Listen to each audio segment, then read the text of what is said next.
All right, let's jump right in. Have you ever stopped to think that maybe, just maybe, the answers to our biggest modern challenges, in leadership, our careers, even just daily life, are actually hiding in stories from thousands of years ago? Today, we're going to unpack some seriously practical wisdom from a place you might not expect. So, let me just ask you this straight up. How can an ancient story possibly make you a better leader? I know, it sounds a little out there, doesn't it? But trust me, the answer is tucked away inside an old text called the Sela Sutta, and you're going to be surprised at how relevant it is today. So our story kicks off with a really wise man, a Brahmin named Sila. And, the first lesson here pops up before he even meets the main character. It's all about the incredible power of a reputation that gets there before you do. I mean, think about the power of a single word. The story says that just from hearing the name Buddha, this man, Sila, was filled with this incredible sense of joy. He hadn't seen him, hadn't spoken to him, nothing.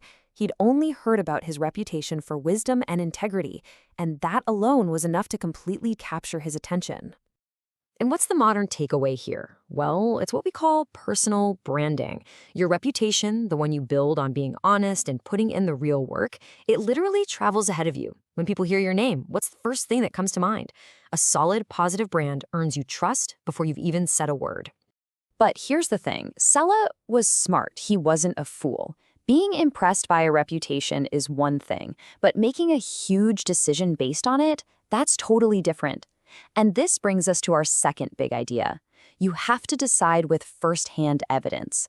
He knew he couldn't just take someone's word for it.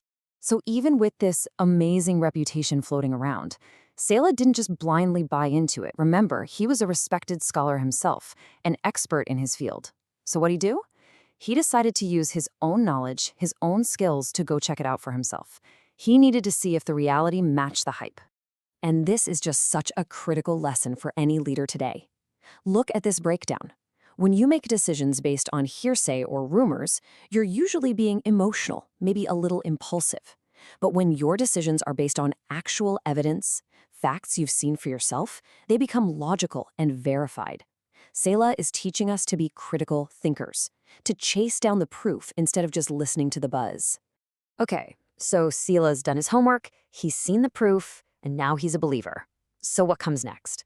Well, now it's time for action, which leads us right to our third lesson. You've got to know how to seize the right moment. So when Salah finds out the Buddha is nearby, someone tells him, hey, we can set up a meeting for tomorrow. But Salah's response? Absolutely not.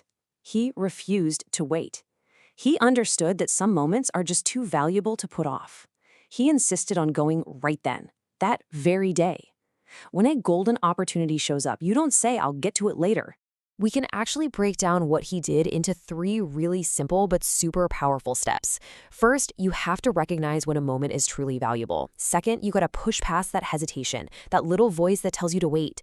And third, you have to act with urgency. Seriously, how many great opportunities have we all missed just because we thought, I'll do it tomorrow? And all of this builds to the story's climax, which honestly might be the most powerful lesson of them all. It's all about what happens when a perfect opportunity finally meets years and years of preparation. Okay, you might want to sit down for this. After Sela and his 300 followers meet the Buddha and decide to join him, they all achieve the highest state of enlightenment in just 8 days. Let that sink in. 8 days. It sounds completely impossible, right? Like a miracle. But was it really a miracle?